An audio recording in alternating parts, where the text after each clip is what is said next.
Bonjour les amis, aujourd'hui nous sommes dans l'évangile de Matthieu au chapitre 23, les versets 1 et 12. Alors vous allez voir, c'est un évangile que moi personnellement j'aime bien, on va bouffer un peu du curé, c'est toujours sympa.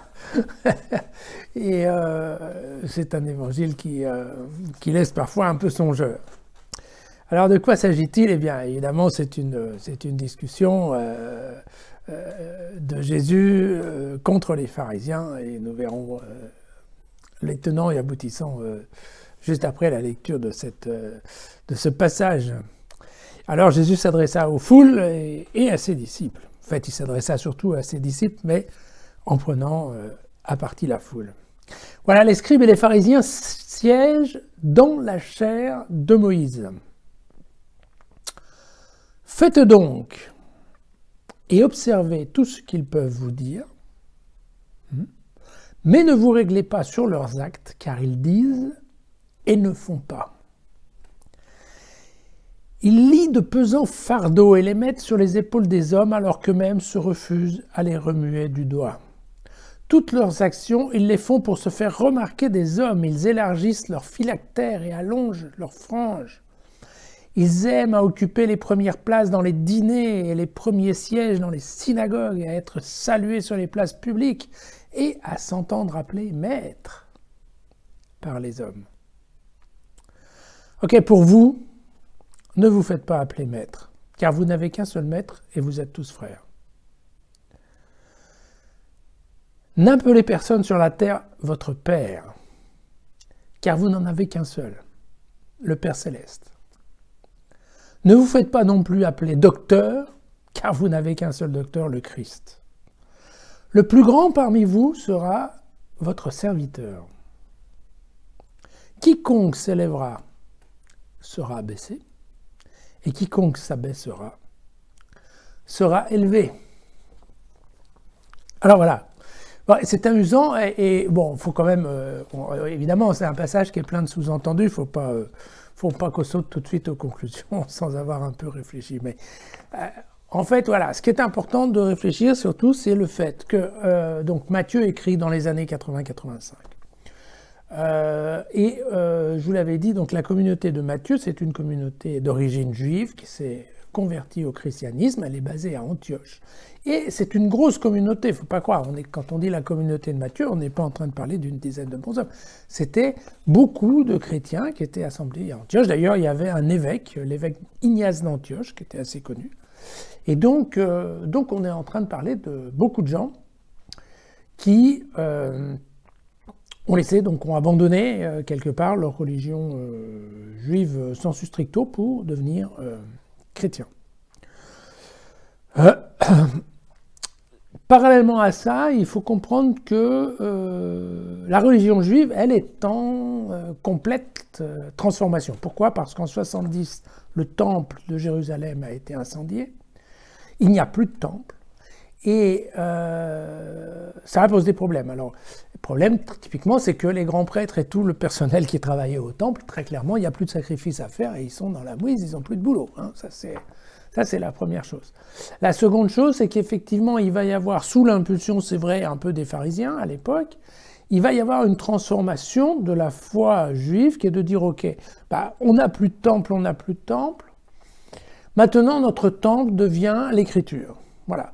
Donc, la Torah, mais enfin, tous les textes bibliques et les textes qui ont été ensuite, les textes de la tradition des pères, donc plus des textes à venir. Donc, en effet, c'est le Talmud, c'est des choses comme ça. Et donc, une religion très axée sur les textes écrits et sur une approche en fait assez intellectuelle, c'est-à-dire que globalement, on va laisser tomber en effet les sacrifices et toutes ces choses-là pour revenir à une approche qui est beaucoup plus, on lit la loi, on lit les prophètes et on essaye d'en déduire un certain enseignement pour la vie de tous les jours. Voilà, en fait, c'est ça ce qui se passe. Donc on passe du temple à la synagogue et très clairement, on passe aussi du sacrifice à la prière.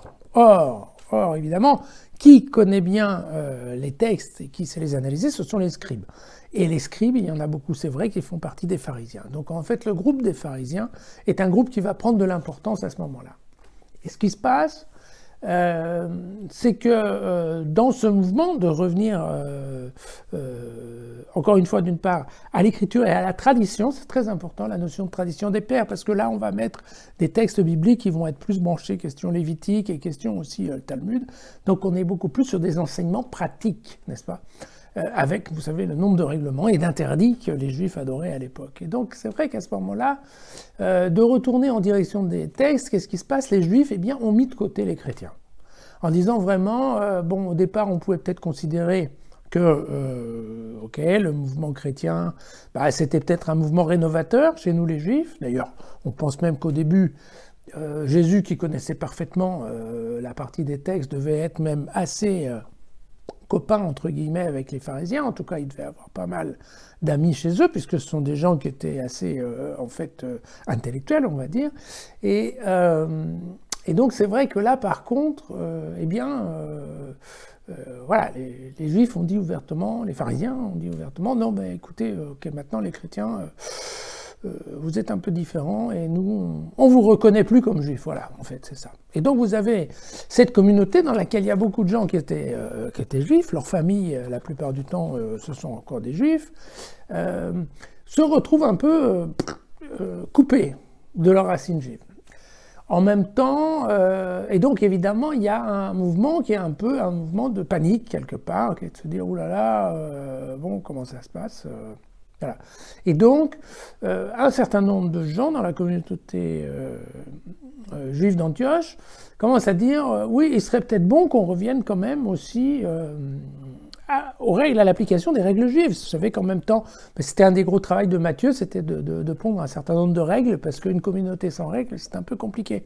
Et eh bien, voilà, bon, Matthieu n'arrêtait pas de dire, oui, ok, le sabbat, on s'en fout, le lavage des mains, on s'en fout, ce genre de choses. Les règles alimentaires, c'est pas très important.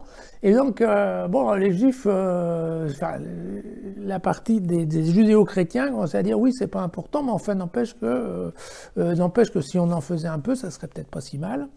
Et donc, il y a ce mouvement-là. Voilà. Et ça va de soi que... par rapport à, par exemple, cette communauté d'Antioche, c'est elle qui a envoyé Paul visiter l'Égypte et visiter la Turquie, par exemple. Et Paul, typiquement, dans ces pays qui sont complètement païens ou, en tout cas, avec des religions qui n'ont rien à voir avec la religion juive, effectivement, a une approche qui est assez conciliaire. Encore une fois, c'est cette idée qu'on peut devenir chrétien sans passer par l'état de juif. Donc, voilà, donc, pour Paul, c'est plus important la loi de l'amour que, effectivement, le lavage des mains. Et les Juifs qui ont envoyé Paul commencent à trouver que Paul, il va un peu fort sur les rapports qui viennent, des voyages et tout ça, et des gens qui rentrent et qui disent « Ah ouais, ben, vous savez, Paul, il dit ceci, il dit cela », et bon, et voilà. Et un certain nombre de Juifs, d'anciens Juifs, eh bien, sont un peu tentés par une certaine marche arrière, il faut bien le dire. Et ça, Matthieu, c'est quelque chose qu'il a bien flairé. Il a bien flairé que d'une part, s'il n'y avait pas suffisamment de règles, eh bien, sa communauté allait disparaître, et il a bien flairé aussi que si on ne mettait pas un holà, il y avait un risque de réintégrer, en fait, que sa communauté revienne dans le milieu juif. Et donc, à partir de là, la stratégie de Matthieu, c'est vrai, elle a été un petit peu de grossir le trait. C'est-à-dire qu'effectivement, Matthieu, dans un certain nombre de conversations, de controverses que Jésus va avoir avec les pharisiens, bon, Matthieu, quand il peut, il exagère un peu, et il a un peu l'idée de dépeindre les pharisiens comme étant des gens méchants. Alors, et c'est vrai que les pharisiens étaient un peu méchants avec la communauté de Matthieu, c'est pas forcément vrai que les pharisiens étaient très méchants avec Jésus. Voilà. Donc il faut un petit peu tenir compte de ça. Donc, voilà, une des façons de grossir le trait, c'est bien évidemment de critiquer la structure juive. Voilà. et bien entendu, parce que effectivement, dans ce mouvement dans lequel les Juifs laissent tomber le temple pour aller vers les textes, c'est évident que les scribes, qui sont ceux qui connaissent les textes, ont un peu tendance à mettre en place des règlements qui vont, si ce n'est les favoriser, en tout cas les protéger, et faire d'eux voilà, une sorte de rois, de spécialistes, d'experts, à qui on doit, bien entendu, rendre un certain respect. En plus de ça, il n'y a plus les grands prêtres pour les embêter, donc je dirais, pour les scribes, l'avenue est large, et allons-y, et bien entendu, ils ne s'en mettaient pas pour y aller. Donc en effet, ils se faisaient appeler tous les noms possibles et imaginables. Ils commençaient à mettre des phylactères. Alors je ne sais pas pour ceux qui ne savent pas, les phylactères sont des petits étuis en cuir dans lesquels les Juifs mettaient un certain nombre de rouleaux de papier avec les prières basiques, hein, genre le schéma Israël et des choses comme ça. Donc on met ça dans le petit tuyau en cuir et puis on accroche son tuyau en cuir un peu partout. Et donc ça c'est bien. Et puis les franges, vous savez, on voit ça des fois quand on croise des Juifs un peu orthodoxes. Ils ont une sorte de ceinture en lin dans laquelle il y a des franges qui pendouillent. Et l'idée c'est que plus les franges sont grandes, bien entendu, plus c'est mieux. Alors bon voilà, ils y vont un peu fort là-dessus. Et c'est vrai aussi qu'ils n'hésitent pas à se montrer en public et à considérer qu'il y a eux et les autres. Voilà. Et puis donc, à partir de là, c'est vrai que Matthieu, en voulant forcer le trait, qu'est-ce qu'il va faire? Lui, il va insister sur, effectivement, l'aide, la charité, et puis cette notion d'humilité, de service. Hein. Et c'est pour ça qu'il parle toujours, en effet, du sens inversé, n'est-ce pas, les béatitudes et aussi les riches qui deviennent pauvres, les premiers qui seront les derniers. Et puis, vous savez, cette histoire, vous vous souvenez, pour que Jésus grandisse, il faudra que Jean diminue. Bon, c'est un peu ça l'idée, donc plutôt prêcher une sorte d'humilité pour faire croître Jésus et nous, et les chrétiens d'époque, d'être assez discrets. Alors évidemment, quand on lit ça de nos jours, bon, moi personnellement, ça me fait marrer parce que, écoutez, il y a des termes, oui, voilà, sa sainteté, votre éminence, mon Seigneur, mon Père, on parle dans l'Évangile. Bon, évidemment, je ne sais pas pourquoi, mais ça, j'ai pas vu ça chez les Juifs, j'ai vu ça plutôt chez des chrétiens. Il est sûr que, bien évidemment, un certain nombre d'attributs, de vêtements, la pourpre cardinalis et ce genre de choses, bien entendu, la société humaine, hein, du corps constitué qu'est l'Église, bien entendu, elle a mis en place, elle aussi, ses petits défauts. Et ça va de soi que, bien entendu, quand on lit les textes de Vatican II, on comprend bien que dans Vatican II, il y a les pasteurs d'un côté et le troupeau de l'autre. Bon, vous avez compris, nous, on est plutôt dans le troupeau, eux sont dans le coin des pasteurs, et très typiquement, il y a bien une différence qui est entre les deux. Donc, vous voyez, je pense que l'Église a fait exactement ce qu'elle reprochait de faire aux Juifs de l'époque. Alors, certes, aujourd'hui, vous avez le pape François qui, en effet, insiste un petit peu en disant qu'il n'y a qu'un seul baptême, hein, et que, donc, conclusion, qui a passé ce baptême, même s'ils ne sont pas du côté des pasteurs, ils sont chrétiens, et chrétiens à 100%, hein. Et donc, effectivement, le pape est dans un processus dans lequel il essaye de faire admettre un certain nombre de laïcs dans la structure de l'Église. Et vous voyez que c'est quand même très récent. Et bon, voilà, et on peut se poser la question du prochain pape, s'il ne va pas y avoir là aussi une certaine marche arrière. Donc voilà.